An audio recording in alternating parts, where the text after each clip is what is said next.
And here we go. Peace and blessings. This is Mindbender, and you're now tuning in to this thing called life. Yeah.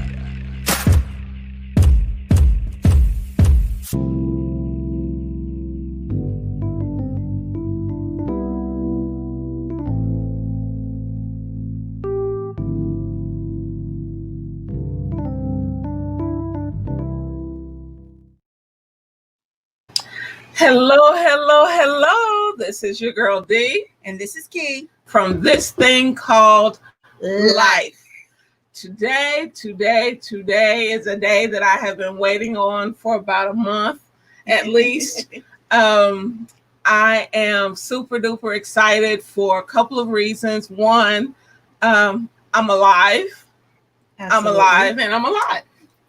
All the above. Right.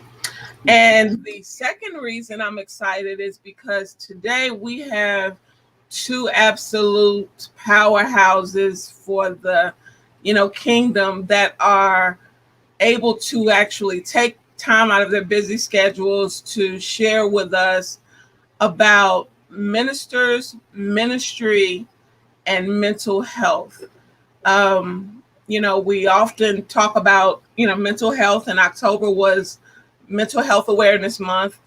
October was also Clergy Awareness Month. And as a result of those 2 months and some of the things that Kenyatta and I have observed over the last, few years, months, or what have you, we kind of did some brainstorming and we thought about, how important it is to address those two topics, those two issues at once, because we don't often hear about, who counsels the counselors, who helps the helpers. And we are grateful and thankful that Dr. Woodard, Mellvin J. Woodard III, pastor of New Salem, whoop, whoop, shameless plug, here in Indianapolis, is able to join us. But then we are also super stoked that we have Bishop Scott Volland from Columbus, Mississippi. Yeah. Proud Mississippi woman here. So, another shameless plug. Whoop, whoop. Yeah. So I've got the best of both worlds on this show, with my sister tonight. So, gentlemen, we welcome you. Thank you. Absolutely. Thank you very much. Yes, it's an honor to be on with you. Thank you. So what we're gonna do, let me back up. Pastor Volland is the proud pastor of The Bridge, a new ministry birthed during the pandemic, ladies and gentlemen. Absolutely. Bringing multicultural families together intentionally. And so, look, let me just back myself up. I'm excited about it being from Mississippi, but let me go ahead and throw that shameless plug in there. But yes, he is definitely the proud pastor, along with, both of these men have their phenomenal wives that are right there beside them in their ministry, supporting them in health and wellness. And, we are grateful to them for letting us borrow their men for about an hour or so. So we thank them as well. So what we're going to do to start things off, I kind of mentioned in the promo, like I said, who counsels the counselor, who helps the helper. And I want to have both of you initially, if you would kind of, briefly talk about why it is important for the men and women of God to actually stay in a healthy mental place when it comes down to ministry. So whichever would like to start, the floor is yours. Dr. Woodard, go ahead. Well, Bishop Volland, thank you, sir. Greetings, and certainly it's good to be with Key and D, and certainly Bishop Volland, and with each of you who tune into this particular program. First thing that comes to my mind about counseling the counselor, if you've been in ministry at all, and I have certainly been in the pastoral ministry 35 years, you know where to stand and what to do. And it feels extremely comfortable being the one providing the counsel. It's uncomfortable when you are the one receiving the counsel because of any of a myriad of problems that have come along. Struggles happen in our life just like everyone else. And although we often talk about the Paraclete, the Holy Spirit walking alongside us, there are those human needs that certainly need to be fulfilled to get proper rest, to get proper nourishment, to make sure that we don't overextend ourselves. And people who are used to giving do that quite often. We overextend. We keep long hours. We keep long days. We might even be bivocational, as I am myself right now. And you just want to be a part of the community and making things happen. And there are those times where you have to step back. You have to retreat. I'm so grateful that many times in the scriptures, particularly in the Gospels, we read about Jesus Christ finding a quiet place, stealing away to a solitary place, getting that needed time and rest away from the crowd. It's so important because we cannot be effective, nor can we be fruitful in ministry to just be spent and not to have our well filled back up. We constantly are concerned about tempering that. I know that at some point tonight, we probably will be talking about this current situation with COVID and how it has changed ministry. But I'm actually catching my second wind because of COVID. It's very hard to I think, to be overspent in this time when your battery's high and you want to be in ministry. But there are those concerns about being in gathered spaces. So I'm certainly appreciative of the side effects of these days and times. And so I certainly love to hear from Pastor Bishop Volland's standpoint. But we all have to learn how to balance this life of work and ministry. Vitally important. Amen. That's great insight, Dr. Woodard. And certainly, again, I'm just blessed and honored to be a part of this discussion, this panel tonight. Key and D, thank you for inviting me and including me as a part. And, I think just to kind of echo some of what Dr. Woodard said, it is so important in ministry that ministers stay in a healthy mental, healthy emotional, and most importantly, of course, a healthy spiritual place. When God first identified himself to man, he always identified himself in the Old Testament through his attributes. Jehovah Rapha, I'm the Lord your healer. Jehovah Jireh, I'm the Lord your provider. Jehovah Shalom, I'm the Lord your peace. So God was always identifying himself as a God that was present, as a God that was active and moving in our lives. I mean, he identified himself as our Father. And when he spoke of Christ coming, in Isaiah, the word that came from the prophet is that his name would be called Wonderful Counselor. Wonderful Counselor. So, a counselor is somebody that certainly is a sounding board. It's somebody that also advises you and steers you. A counselor has ramifications in the legal realm as well, that a counselor is an advocate. And so those were some of the attributes that were given to Christ himself. And then when Christ was getting ready to ascend, even in the New Testament, following his crucifixion and resurrection, when the disciples were beginning to be a little bit uneasy and not knowing what's going on, he was comforting them, telling them, I'm going to have the Father send you another comforter, and he would be with you even the more. And that word comforter that's used for the Holy Spirit is the word paraclete in the Greek, or parakletos. And that word literally means, again, a counselor, or one that walks with you. And so I think it's important because pastors oftentimes really feel very lonely. Pastors and ministry families, ministry couples not just senior pastors, but anybody that's involved in the ministry knows that it can be a very, very lonely place, because you've got to be careful oftentimes how much you confide in people, and certainly who it is that you're confiding in. You learn that over time, your circle ultimately gets smaller and smaller and smaller, in many cases with good reason. So after you get burned so many times as a pastor, you begin to become cynical. You begin to become very, very defensive of your own life, your own privacy, your family, and all of those things. So you end up walling yourself in, and all of these attempts to not be hurt, not be betrayed, not to stumble or to be let down or disappointed. You end up walling yourself in to this fortress of solitude, but it's really a fortress of loneliness. And then you're left to deal with your own thoughts. You're left to deal with your own stresses, your own fears, your own doubts, all of those things that are human, but pastors don't feel like they have the ability to be human.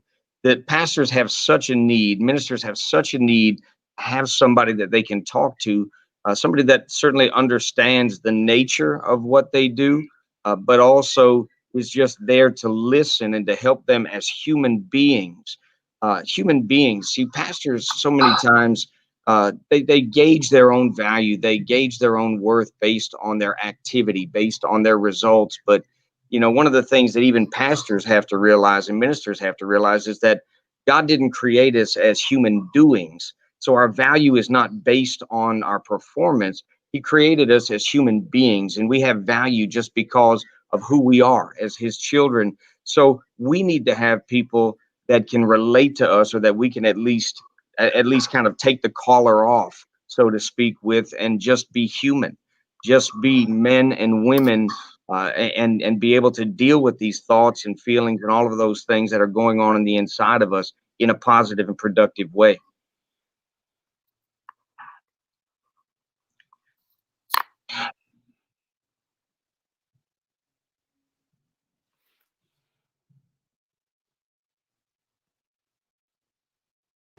And then I need In case you didn't know, for those of you who are watching, now you know. Now you know why the Lord led us to bring these two gentlemen together for this topic. Dr. Woodard, you kind of hit one of the things that we definitely wanted to touch on, which is how this pandemic has truly affected, you know, different ministries, different ministers. You know, there have been has been an uprising, you know, unfortunately, different ministries shutting their doors. There have been situations where I've noticed there were ministers who have expressed different levels of severe depression and things of that nature during this time frame, you know. And I wanted to have you guys hit on, you know, the pandemic and ministries and ministers, you know, however, you know, God leads you with that particular topic. If I might, going back to just something Bishop Volland said, Ken Boa has a book out where he talks about the spiritual gifts. And in that book, he's got a triangle that I often refer to, and he kind of struck that chord about know, be, do. No, one must know and be before they do. And that then becomes a segue into this whole thing about COVID. Not knowing what the future holds, not knowing how to stand in the future, but wanting to be about our Father's business creates a whole new avenue for ministry in this day and time. I got an article even today, got it, have it beside me, a little note. It said it's a difficult season for churches. And a young man was asking, could he help us? He has a ministry. He was talking about 1 in 5 churches may not be open after COVID leaves. And the truth is, we have seen churches of all sizes. Everybody faces the same dilemma. And particularly when we were all quarantined, and please don't think that quarantine may not occur again. If you look at the numbers and you gauge everything, it certainly could be a second wave of it. So what's going to happen going forward? Well, we've learned some things, and certainly at New Salem, and as you mentioned, Dee, and rightfully so, of course, a place that you're very familiar with. It's important for me to touch not only the few that come out, but the many who are online. And our ministry has actually grown by being online, to the point that now we've seen months, and we certainly have been online since March. And there is no reason for me to think that it won't last a year or more than a year of us having that experience of being online. We were forced to go that way because of the times. And I, like I said, I found my wind. I found another way to communicate. I definitely have that educator spirit. Of course, I mentioned about being bivocational. I educate young, accelerated urban youth at the present, and we have hybrid situations every day. There's some in person and some online. And it really is the wave of now and the future. I don't think there's a high school, junior high, particularly, and high school situation going forward that won't have some hybrid mix. Primary may be a little different, but it's certainly at the junior high level, because we found that we can do so much more. And I really feel that God has pushed the church back out into the streets. And, we had become so professional at what we do within the four walls, within the time allotted. And I was sharing with one of my young scholars this afternoon when I was talking about being able to take a deep breath. When you have, whether you have 50 members, 100 members, or several hundred members, at the end of service, everybody wants to get next to pastor. They want to talk to him, and they think, just give me a minute or two. Well, if I give 200 people 2 minutes, I now spend 400 more minutes beyond worship, and my day is quite accelerated beyond their day. And you often, at least I would experience it enough times where people bristle just a little bit. Can't you just give me 2 minutes? That's 2 minutes for you, but you're not counting heads. You're not looking into eyes. I am, and I'm already worn out. And here we are with another taste of ministry. I do think we have to learn how to minister to people in other ways. Use the medium that God provides. We are living in a day and time where these millennials, they are so quick with their hands and with their electronic gadgets to force us, professional church men and women, leaders of the church, to now be forced to tackle them on their own electronic devices. Was absolutely phenomenal in my mind that God forced us, because we wouldn't have done it on our own. We'd have tried it here or there, but to be pushed into that regard is something else. So COVID is a mixed blessing. I'm certainly not celebrating it whatsoever. We've seen far too many lives taken. We did not respond correctly. And I'm hoping that we get that together. But certainly God learns to take bad things and turn them towards his direction. And we certainly realize more is going to come. So I know that Bishop Volland's got some great insight, so I'm going to let him speak. Well, as you said, Romans, I got an echo going here now. Romans 8:28 says that God takes all things and makes them work together for the good of those who love him and are the called according to his purpose. And I think as you said, with the pandemic itself and the quarantine, there were a lot of things that churches had to pivot. Churches and ministers themselves had to have a paradigm shift, even in the way that we think about ministry and approach ministry. A year ago, how many churches or how many ministers, how many people in society at large had ever really functioned or heard of Zoom, had ever really utilized video conferencing tools, had ever So many churches did not even have online services. Right. The fact that the first few weeks of quarantine that we virtually shut Facebook down and overloaded their servers were proof positive that there was such an influx of people that were not already functioning with online ministries and online campuses. Jesus said, of course, to Peter, he said, "Follow me and I will make you fishers of men." And the truth of the matter is, when a fisherman goes out, a fisherman doesn't just put whatever he wants out and the fish are going to take it, whether they like it or not. No, he usually utilizes the bait. He utilizes the lure that he knows are going to attract the fish. A wise fisherman in a modern time will utilize sonographs and fish finders and all sorts of things like that as well to know where the fish are. Dr. Woodard said that the fish are online. That's where this generation is. First Chronicles 12 talks about the sons of Issachar and how the sons of Issachar had wisdom, knowing the days, knowing the times and the seasons, and they were able to advise Israel in what they ought to do. One of the reasons many churches got left behind is because we were not walking in knowledge of the signs of the times of the season. This is a cyberspace generation. The generation that we're reaching now is truthfully the generation that would have been lost had we not been thrust into this place of necessity. Necessity has always been the mother of invention. And for many, many ministries and many individuals, they've had to pivot very quickly and adapt. Otherwise, they would not only lose their congregations as far as numerically, but financially.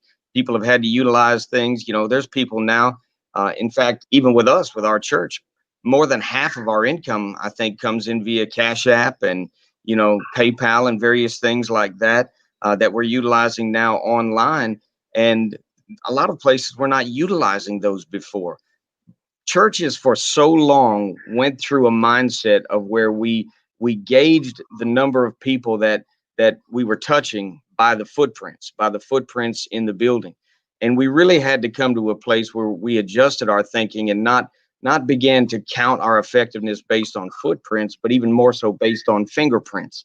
Those that are online, those that are watching, those that, even may not even be watching live, but may come back and be watching it, on demand, if you will, when they have time, but they're still participating. They're still engaging.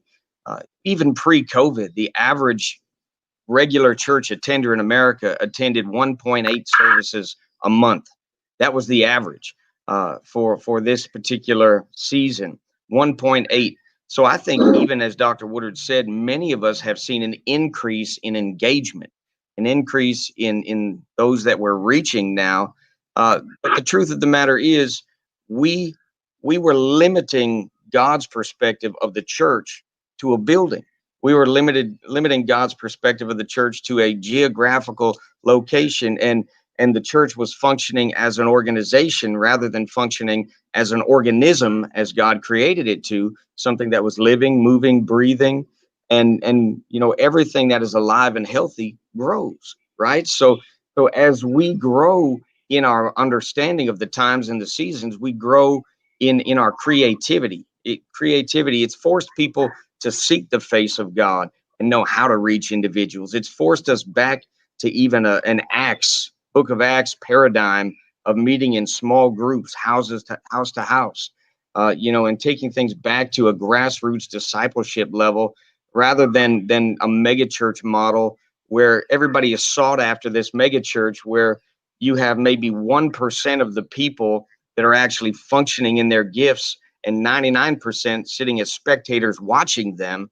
But now it's turned just pew sitters. It's turned just attenders into the Levites of this generation, where people are actually ministering and actually going forth and not just worrying about going to church, but actually being the church. Love it. And if I could just applaud what you said, because it's absolutely right. Love that piece. And I think people need to grab what you said, the difference between footprints and fingerprints, because now we're seeing the fingerprints and stepping on the fact that, hey, listen, I don't know that I would have ever reached this generation had COVID not forced me to take a real good look at what I'm doing. Okay, but because it has, growing comfortable with their medium, whether we mentioned Zoom, but I've learned how to also use other apps, Teams. We do a lot of Teams meetings. We do things that the kids at school had been telling me about, but I hadn't tried it. Soon had to try it, because you're now at a place, well, if we don't do something, we're not going to have anybody knowing we exist, no revenue coming in. Although we might have been smaller than we were when we started, you still have to be able to survive. And now you see the long-term future. You know that there's a future, and it doesn't matter. You know, you get a good camera and you get a good room, a quiet room. You can touch a lot of lives and do a lot of good for the kingdom of God. Love what you said. And that piece, and I said it to one of my friends, his great friend in town, I'll leave him nameless. But, you know, the mega church has been brought to the same level as the small church. And everybody has the same issue, has to attack it the same way. Nobody gets that undue experience. And you certainly aren't going to put 5,000 people in a building and risk, you know, a lot of lives. So it's a new day, a new time. I certainly wouldn't want to have that on my plate, if you will, of just how do we take care of a very expensive piece of brick and mortar at a time like this. I think 2020 will go down in history as an epoch moment. You know, an epoch in the Greek is a time where history itself shifts, or an era in time changes by a notable event. And I think that COVID has done that. 2020 will be something that our children and grandchildren are actually reading about and learning about. I was going to say in books, but probably on iPads and tablets and digital means and things like that. Books may not exist by the time the next couple of generations come up. But not only, you know, Dr. Woodard, you had mentioned reaching this other generation. That's so key, because not only are we now reaching another generation, but I think it's forced so many of us and so many ministries to not just try to reach this other generation, but we've needed to enlist them and engage them in assisting us, because you know, my kids have far more knowledge than I do in technical aspects of things. You know, if I can't figure out an app on my phone or something on my laptop, all I got to do is, I don't need to call tech support. I just call one of my young people, you know, and they're far more aware. So we've got people working in media aspects and, you know, AV aspects. Back when the quarantine started and businesses, everybody started shutting down, the factor that outweighed whether or not somebody went to work were the terms essential or non-essential, right? If somebody was an essential worker or a non-essential. And I think it really forced the church to reevaluate what we consider as essential and non-essential, because now, you know, a year ago, 90% of ministries thought that online ministry was non-essential, but the minute bills kept going and people were not sitting in the chairs, all of a sudden online ministry very quickly became essential. So we're having people that are utilizing, as you said, different streaming platforms, different serving capabilities, and you know, really expanding their gifts in this season. Now, instead of us trying to force feed them the ministry the way we got it and the way we wanted to give it to them, now we're being forced to even acclimate to the ministry of 2020, you know, the way things are now and then moving forward. Yeah, and you mentioned a great point about and sorry, Key and D, don't mean to be stealing anything. You guys got any thoughts? But the essential, I remember the Sunday. Remember, D, when I said to the people, my being here is absolutely essential to be able to keep you all focused, to keep you all from just the stir craziness of the quarantine. And I really believed that it was at that moment that it firmly set in my spirit how important it is for God to have a mouthpiece speaking to the times, speaking to the people of God, telling them that God's timing is always perfect.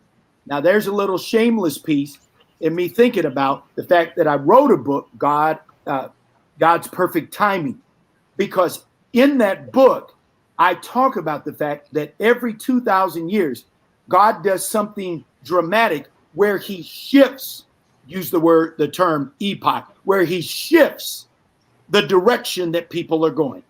He makes that move. And here we're feeling that move 2,000 years beyond Christ, coming up almost to the 2000th, the second millennial anniversary of his death.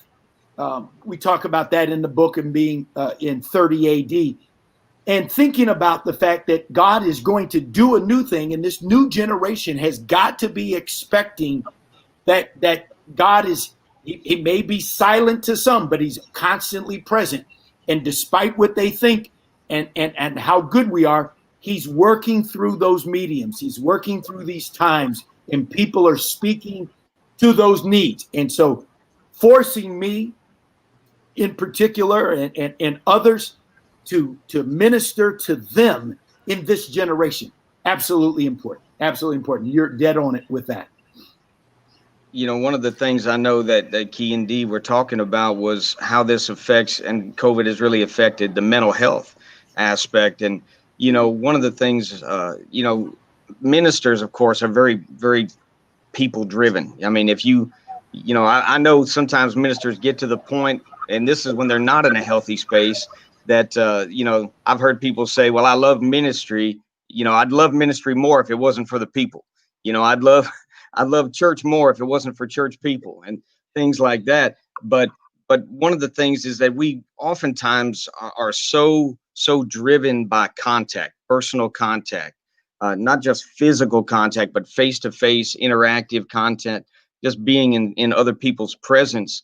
And I think it's ironic because so many times my generation and other generations have criticized the younger generation for being so antisocial and being so, you know, consumed with doing this all the time and you know, just talking to everybody on FaceTime. You know, my daughter can't have a conversation on her phone without it being a FaceTime call. Everything's got to, everybody in the room has to hear the conversation and stuff like that. But one of the things that I noticed was the younger generation was not as affected emotionally by the quarantine because they were already used to so much virtual communication and social interaction via virtual means. You know, they weren't dependent on that face-to-face for their I guess being poured into. There were so much more communicative in that realm that people like myself, like many ministers, at first we kind of were lost. There was almost this grieving process of how do I not only do what I do, but how can I actually touch somebody's life? How can I minister to people? You know, one of the things for me as a pastor that has been even hard and even I guess something that I've had to shift with is not gearing everything up to an altar call, not gearing everything up to I'm fixing to lay hands on people and I'm getting set to, you know, you can't do that now, and you can't get a whole bunch of people in one place real tight.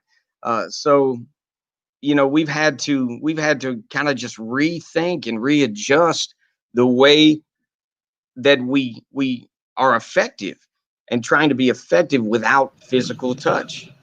You know, I think that's been one of the biggest struggles for myself as a minister, is not being able to have that human contact. And really, if I'm going to be honest, and I know y'all want us to be pretty transparent in this stuff, trying to gauge and weigh that faith versus facts, the faith and the science.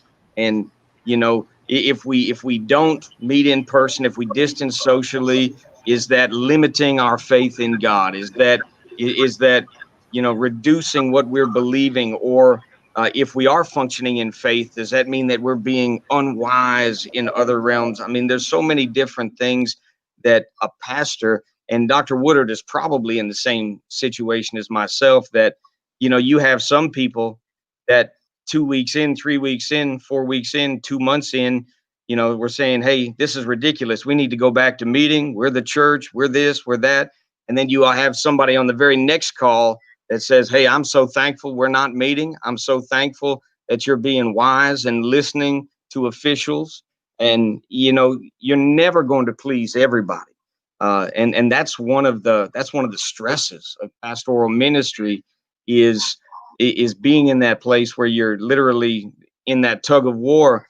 But I think it was, I know Sam Chand has said it. I think John Maxwell has said it as well. But, you know, if you want to keep people happy, don't go into ministry, sell ice cream, right? If you want to, you're not going to be able to keep people happy while pastoring a church. But then again, we're not called to keep them happy. We're called to certainly keep them saved and get them saved and to help them walk in a healthy relationship with the Lord. So we become examples of either unwise or wise behavior, depending on how we function. Yeah. Love the thoughts right there. All right. I see that you might give me just a second, D, and I'll let you. Go ahead. When of course, the audience doesn't know, but for 25 years I practiced anesthesia. Even right now, I'm over at the local medical school doing immunology. So with my heavy science background and being able to interpret some things, you know, just following the science and being able to tell people, hey, listen, it doesn't mean I have lack of faith when I use good sense. And using good sense means that I respect you and you respect me. We do things right. We've got a parish nurse program that anybody who comes in on Sunday mornings, they're going to get their temperature taken. They're going to have to clean their hands. They're going to have to keep a mask on throughout service. And it's like, it's a new day, but there is that little, I want to be in the presence. I want to feel that atmosphere. I want to see the pastor. I want to experience that. And I've got some who are there. But then on the other hand, you've got that whole other crowd who are just perfectly fine with the virtual, sitting around the bagel and the coffee and the you know, the paper. And hey, listen, I'm cool, Pastor. You can preach to me, you know, over the airways, and I'll get it just as well. But you mentioned about Bishop about the young people, your daughter. I've got a son who is engaged, and he and she and of course my soon-to-be daughter-in-law, they've got almost 400,000 followers on Facebook, Instagram, whatnot. And I asked, what do you guys do? What exactly do you do? They just do what they do, and people follow them just to see what they do. And that's one of the puzzling things to me in this generation of following other people's lives without really a whole lot of rhyme or reason. You know, maybe it's skin tone, maybe it's outfits, maybe it's something. It's not real deep. It's not because you got wisdom, knowledge, and understanding. You see them and they appear to be somebody that you wish to follow. So I've learned some things from them, and I certainly appreciate having them kind of navigate some things as we were coming on to the online platforms and whatnot, and saying, hey, listen, you know, there'll be a niche who will follow you based upon what you do. And if the message is good, and certainly we've watched New Salem pick up members that or followers, I shouldn't say members, but followers on Sunday morning, on Wednesday night at the Bible studies, and just reaching people where they're at, not trying to put on any airs. I certainly most times don't wear a tie. Tonight, fortunately, tie on.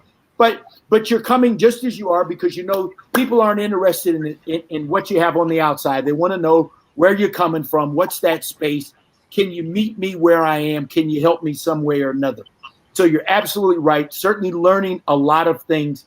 And here I am late in life, you know, on the other side of 60 now, saying, hey, listen, you know, learning how to do things in a whole nother way. Amen. You know, and it's so funny because every time I would get ready to ask a question, or it was like, one or the other would just jump on right there. in. And I was like, yeah, well, so we're just going to mute Just our gonna sit mic here, and just, let them do, because it's like it's flowing exactly, how, God designed it to go. But my one question that I have specifically is, with the way things have shifted with the pandemic, and I'm just going to use the pandemic because that's where we are right now in the discussion. There are so many ministries that are shut down, like, I kind of hit at, when I talked to you all, and you all both alluded to feeding off of that, the people needing to feed off of your energy and just be in your presence, for that uplifting.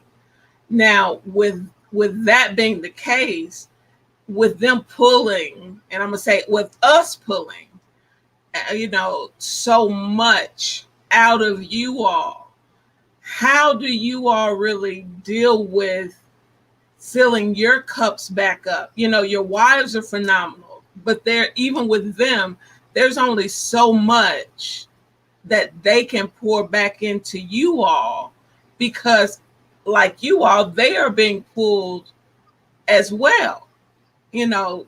Everybody, if they can't get to Pastor, we're gonna get to Lady Volland, we're gonna get to Lady Bev, we just gotta make a connection, one, with them. With one or the other. So how, and then with the uptick in the depression and the suicide rates with so many ministry leaders, I'm not even just gonna limit it to preachers and pastors, but just ministry leaders as a whole. What do you all see or feel that, can really be done to help find a way to pour back into those of you who have so much that is constantly being pulled out? I would say that it's twofold. Number one, I think ministers need to be extended the grace to be human.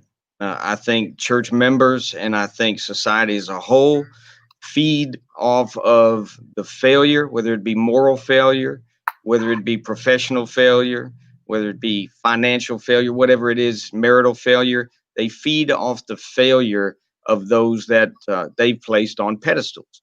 And ministers, while we do function under a higher standard, we ought to impose upon ourselves a higher standard than we expect of others, because we do preach and teach the word of God. We are living epistles. We are examples for those that God has placed us over, and their souls in our care. But at the same time, we are human, and we have to be given the latitude to be human. We have to be given the latitude to feel the way we feel about certain things, to have bad days like everybody else. Part of the problem is there's such a celebrity mindset in our society, and even amongst ministers and churches, as you said, people are like, well, I just need to get to somebody, and Dr. Woodard alluded to the fact that people, they just heard you preach for 45 minutes or 30 minutes or however long you preach, and they still feel like they need to have their moment with you, just that moment of contact. But when you start giving that to everybody, when people don't understand that everybody's important, but nobody's special, because you have to give to all what you give to one. And when you do that, it drains more and more out of you. When Jesus certainly was touched by the woman with the issue of blood, she had to fight through thousands to get her personal touch. But Christ said, I felt virtue flow out of me. I felt virtue. And if you notice, after Jesus ministered in crowds, he often retreated off, spent time with the Father. He retreated by himself. Times when he did not retreat by himself, he had the 12 disciples, but then he had his inner core, Peter, James, and John. He had the three of them, and they went with him to the Mount of Transfiguration. They went with him deeper into the garden. So, when you are in need of refreshing, the circle that you keep around you gets much smaller. It gets much, much smaller because you have to surround yourself with people who understand how to let you be human and let you have your moments, let you find that place of refreshing and not always be pulling on you, not always be drawing from you. Our celebrity status of ministers in society as a whole has led to this place where, number one, people don't let ministers be human, but two, and I'll go real quick with this. Two, ministers have to stop feeling like we've got an image we have to uphold. We have to stop feeling like, like Creflo Dollar said years and years ago, we got to fake it till we make it. No, we have to stop doing that. We have to stop painting that face. I'm not saying you get up and you air your dirty laundry all the time. And I do understand that you have to be very careful who you are real with, because a lot of people can't handle your realness. It will be a stumbling block to them. But we've got to understand that there's got to be, we may not be able to tell everybody, but we've got to have somebody that we can tell, and somebody we can talk to, and somebody that we can vent and not allow the things that are in us to become stagnated and become toxic. Because then when you start trying to draw from a toxic well, when you're supposed to be feeding others, it's not a pretty sight, because you can only pour out what you've got in. And, so because of that, ministers have to stop. We have to stop feeling like we have this image that we've got to be perfect and we can't be weak, and asking for any help or saying no to anybody. We've got to stop being people pleasers, where we're afraid. Oftentimes, one of the keys to maintaining our peace is simply in having the ability to tell people no. When people understand that you are not just there at their disposal, you're not their genie that they just, the minute they rub, you're going to be there and you're going to do. You've got a family, you've got needs, you've got stuff you got to do. You may just not feel like it. And you have to have the same ability at times that they do. If they don't feel like coming to church, they're not coming to church. But the minute they call you, you need to be available. You need to be here. You need to drop what you're doing. You need to leave your kid's game. You need to, leave this, that, and the other thing, and be there for them in their moment of what they deem as crisis. But oftentimes it's really not. So all of those things that we walk with, this feeling the need to hold up and live up to our expectation, we've got to let it down. And people as a whole need to allow ministers to be perfect, or not to be perfect, to be human. Bishop Volland, Okay. Right on target. If I could just say, give me one or two lines here. One of the things that I think those who watch New Salem's broadcasts, whether it's Sunday morning, Wednesday night, human with no image to keep. What I want people to feel more than anything is what God wanted, spirit and truth. And what you will always get Sunday morning, Wednesday evening, is spirit and truth. It's not going to, it may not be pretty. I may diverge. I may go some direction. I'm going to hang loose. I may crack a little joke or a smile about something. And it's like, my wife, every now and then, she's like, Daddy, you need to straighten up, because she's in that ear. But it's like, listen, people need to see you as being human, as not one who's holding up an image, but rather one who's pointing to one who can enable them, right, despite the times and despite whatever's going on, to live authentically in spirit and in truth. And I think what comes across, and certainly D and Key they've heard the ministry and they know what we have, could be witness to the fact that when we get done on Sunday morning and knowing that we had 25 in the house in this COVID, but before we can get to our cars, there's 500 or 600 that have actually witnessed that and felt that, and they're having watch parties and passing it on, saying, "Hey, listen, today rocked. You've got to." It just is one of those things. So I absolutely applaud you. Being human, having just feet on the earth, but maybe our head in the sky. We're listening to a different voice. We're walking to a different tune. But people need to know that, hey, listen, we've got lives, we do things, And ministry just needs to be authentic. And so, great. I certainly appreciate that. I think ministers need to. Oh, go ahead. Go ahead. I'm sorry. No, I was just, when you all were talking about, we were talking about the people pulling on you and the celebrity status.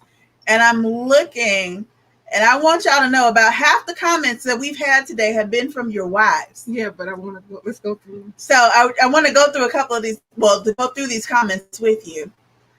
First off, we're going to back up and we're going to start out. We are honored for you to allow us to have your honey bun, your lifetime love. Thank you so much. We appreciate you. We want to thank Annette for joining us, and want to thank Beatrice and Buddy. Thank you for joining us as well. Lady Bev, good evening. Thank you for letting us have Dr. Woodard for 2.2. We appreciate you because we know that he runs. Yes, he runs.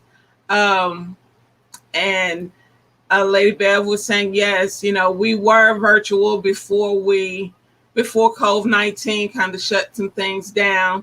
We have Walter Jones in the house. What's up, family?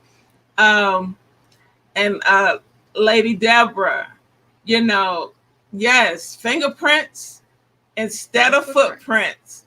And it was talking about the shifting as you all were going, through things and what have you.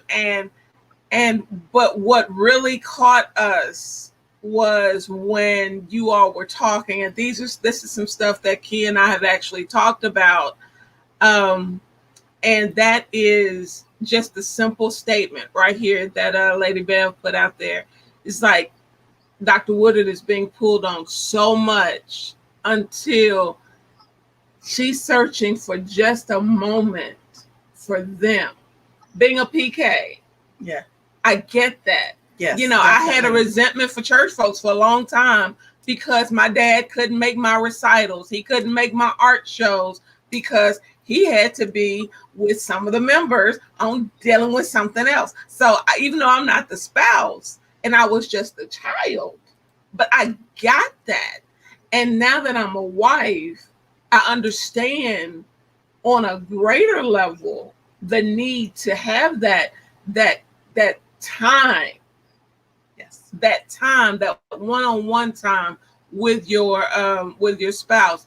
While you were ministering, look, because that's what he was doing. Yeah, Bishop Volland, Lady Bev said, Dr. Woodard and I are intimate allies attacking the chaos of a fallen world, but we still need time away. And your honey, she co-signed, and she was like, "Come on, Dr. Scott." She like, look, that's what I'm talking about. Your biggest cheerleader. That's what I'm talking about. But then it's like, it's like, yes, ma'am, wrestling with the members for moments with our spouses alone in peace. And that's the segment right there, that having them, that means phones on do not disturb. That means, when everything is over, it's over for the day. It's called mommy and me time. So daddy and me time. Daddy and me time.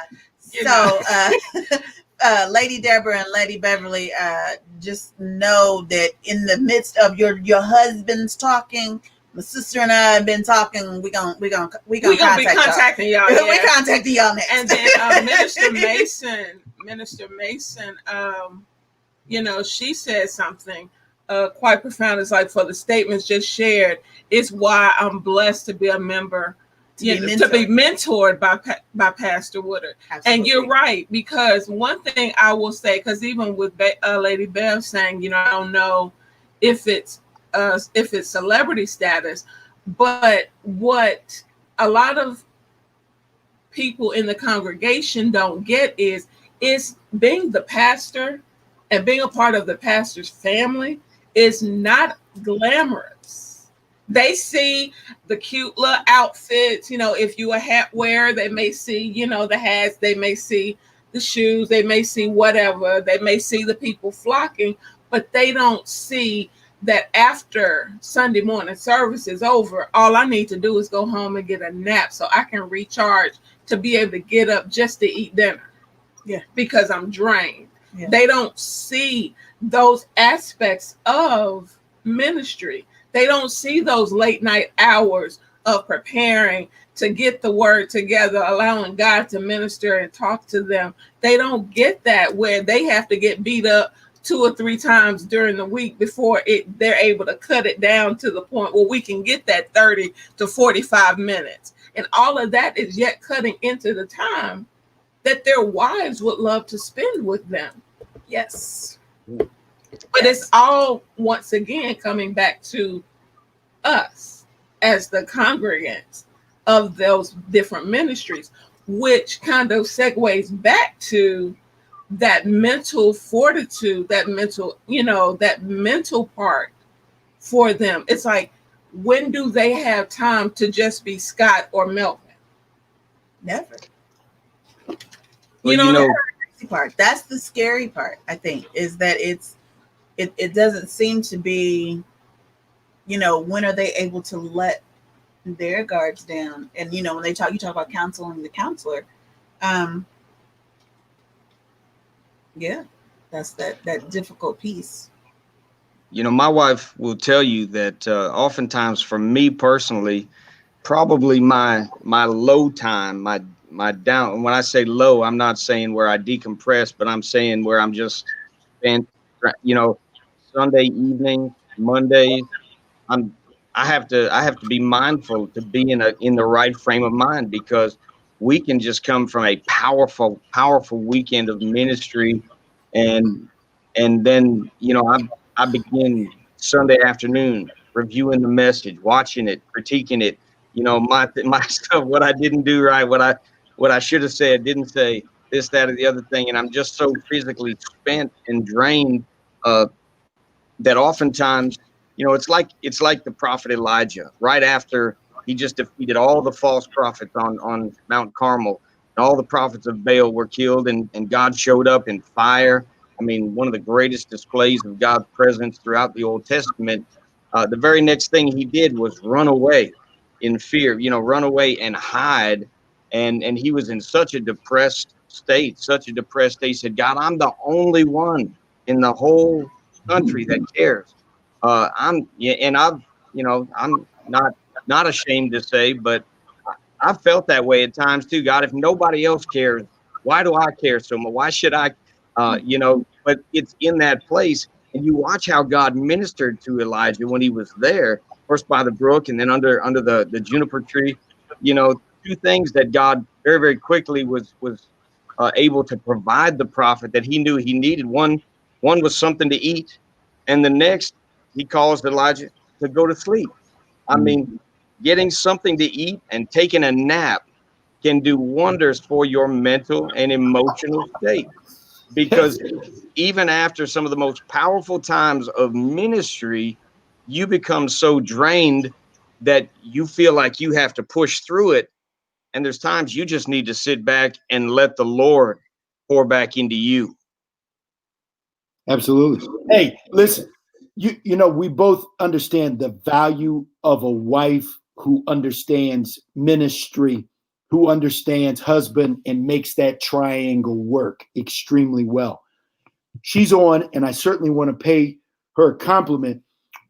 In these days of the hybrid ministry, probably I should be the one to watch, to critique, to make some adjustments. But I'm going to tell you, Bev, my wife, she spends time rewatching programs. She will make comments. I'll listen to those. I've gotten to a place now where I don't even necessarily watch it first, foremost, or at all. I'm just listening to what she has said, saying, all right, I'm catching it. God, where do we need to go based upon what I've heard? And it has worked extremely well over these months of just letting her be the one to watch, to minister, to parrot some things back, to speak them out loud. She's got her own encouragement program throughout the week. in the mornings, and she's got her own little following, and she'll parrot some things, and I'll hear something and realize, hey, yeah, that was good, or maybe this needs to be adjusted. And I'm taking the playbook to a whole nother level, because it's like, hey, listen, she's doing that review and allowing me to catch my wind going another direction. And man, that's a real blessing. I'm with you. My wife is my greatest asset. I mean, and she is probably in many ways busier than I am.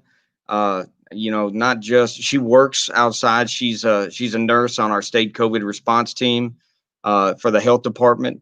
And also, of course, the first lady of the bridge.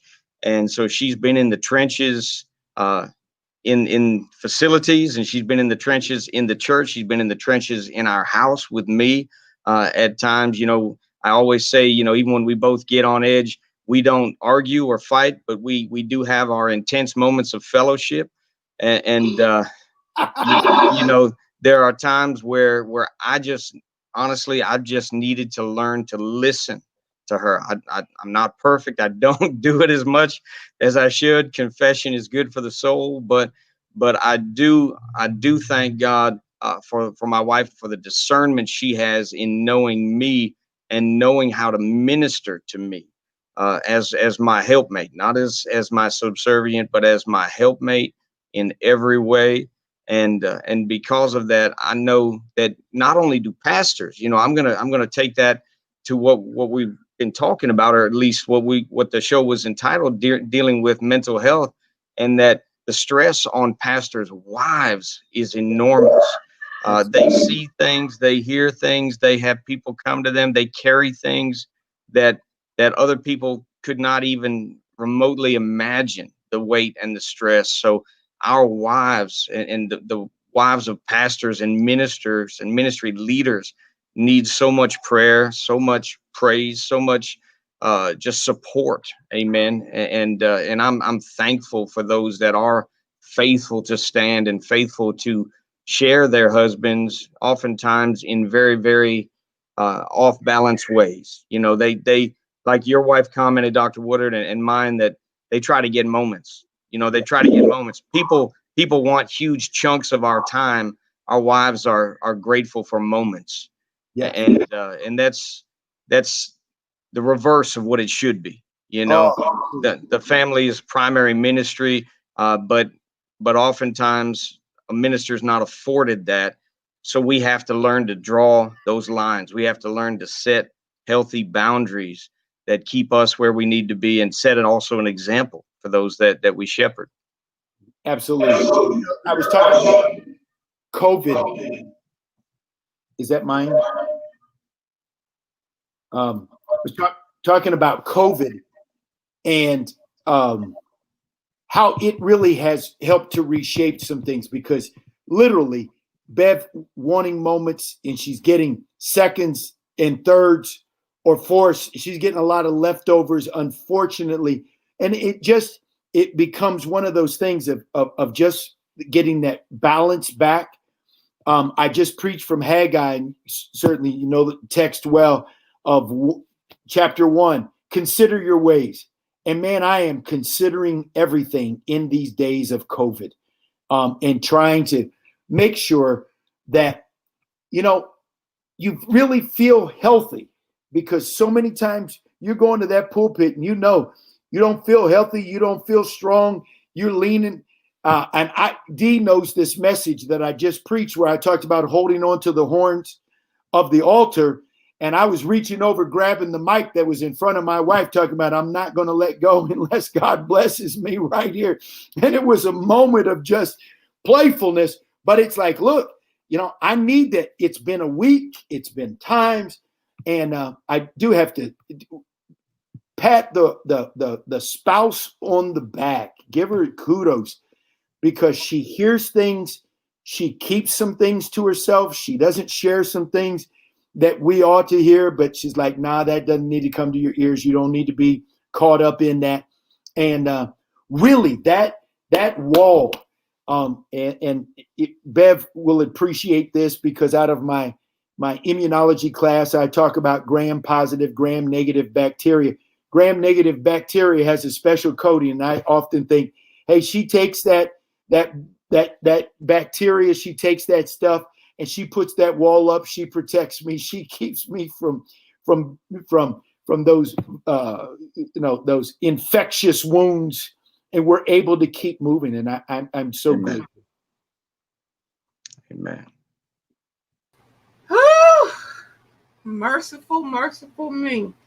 Now, I'm going to tell you, now, this is going to be my quick synopsis of the sermon, that tag team message for the last hour that we've received.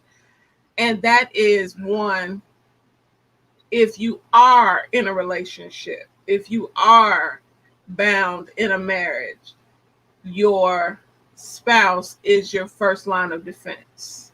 Absolutely.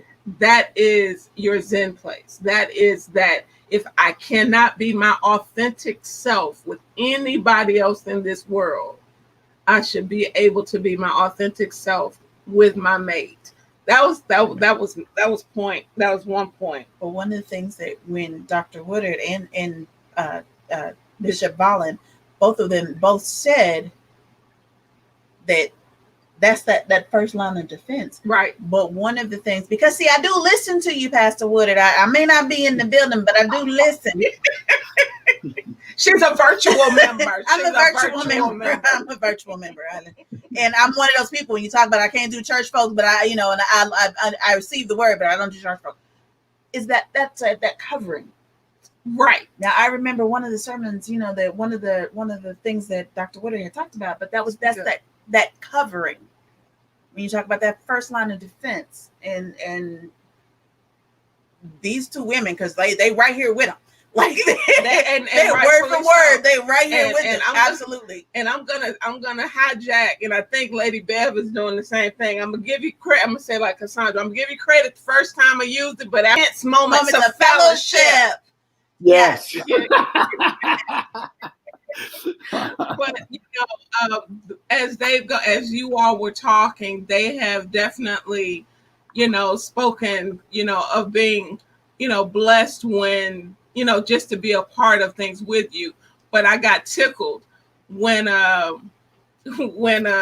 Lady Deborah was like, when you were talking about being hungry, she said, you're just not yourself when you're hungry. Talking about, Bishop Volland. But, those are the things that, we talk about. And like Lady Bev said, boundaries. Mm-hmm. Boundaries, because even when when Gary ended up having to have emergency surgery, they didn't find out until after the fact. Because I was like, okay, one, it's not like they can go in the hospital anyway. But two, because of the times that we're in, but two, it was like, I knew that was during a time where I think that was the same day Jazz was having her baby. That was the same day that the twins were coming. So my thing was, they're focused right now. Yeah, they are focused on family, the first ministry that was ever put in place by God, the family. Yeah, they were focused on that. So my thing is, we can talk about the counselors, because this is going to end up because we've got so much more that we need to hit. So I'm going to let you all go, because we actually have gone over a few minutes, but I'm going to need you. We'll schedule something, because we actually, there are other components and pieces to this as it relates to ministry and ministering that yet need to be addressed. Yeah. Like members needing to understand those boundaries, members needing to know when it's a need, and I'll hit them after church, Dr. Woodard and Lady Bev, but it's most of the time it's just basically to say, hey, love you, chunk the deuces, or to try to kick him out of the church so he can go home to take a nap or to go eat, something like that. I tend to do that kind of stuff. I do. But it's because I understand, because I've been on the backside of it. Yeah, absolutely. Like you said, with that exhaustion and those 2 minutes with 1,000 members, and you sitting up there and you hungry because daddy won't stop talking to the people. Yeah. So you know, but I understand that. And I want to say to both of you, I thank you for being transparent. I thank you for helping people to see the other side of ministry, of being a minister, a spiritual leader, you know, for helping everyone to kind of take a sneak peek into what it means to have to mentally deal with all of the components of keeping the ministry going, especially during these COVID times. Absolutely. So I want to say personally, thank you to both of you from all of us for that. And I'm gonna let Key go ahead and say what she's gonna say, and then we're gonna let you. Okay, if there's anything that you all want to say to close us out, and then we will run our closing credits, and we will call it a day on this thing called life. I just want to say again, thank you for inviting me to be a part of this, Dr. Woodard. I'm honored to be on this with you as well. It's great to meet you, and I certainly look forward to talking to you more, even from this point on. But this is such an important thing that you're initiating here, is this discussion about ministers and their mental health, and not just ministers, but you know, I think we've kind of evolved into this incorporation of the family as a whole, and the health of the minister's family, and I think that is something that is not dead, but it's on life support with many, you know, and I think that we need to really come out of this again with a new understanding of what's essential and what is essential. You know, Psalm 23, God said, or David said, he makes us to lie down in the green pastures and leads us beside. So God does things, even if we aren't looking for it, even if we don't want them, he'll make us to be in a place where we have no choice but to all of a sudden have. That was one of the hardest things for me to do, was learn how to relax, even on vacation. Just learn how to relax. And you know, that's something we need to continue to pray for our leaders, and pray for our leaders' families themselves. And I believe that, you know, the church, this is not the end of the church by any means. This is not a weakening point for the church. I think this has really presented the finest hour for the church to be the church and come out the way God wants us to. So thank you again for having me on. Absolutely echo those words. Key and D, thank you so much for the invitation and certainly putting this together, bringing Bishop Volland, myself together for the conversation. And certainly we're going to be talking. I'm grateful to God for the friendship, and we look forward to times ahead, because it will be great to be able to lean on each other and help each other. I think this is a very special time. I'm not disappointed whatsoever in the times. I'm not pessimistic. I'm too optimistic about God and what he's doing. And I think, Bishop, your church's name on the marquee certainly says it all, because I'm telling you, if we're going to get to heaven, it's going to be across the bridge. We're going to have to bridge it from here to there.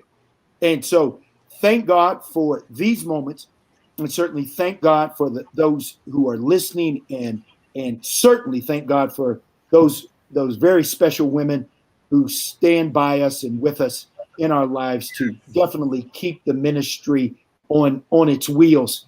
And I'm just grateful. I have so many outlets, or I call them outlets, but my greatest outlet is preaching and teaching. And if God ever shuts that door, I will need a mental counselor 24/7. Okay, because that's where I live. Thank God for each of you. God bless you. And certainly thank you all so much for joining us on this thing called life. Good night. We are gathered here today to get through this thing called life.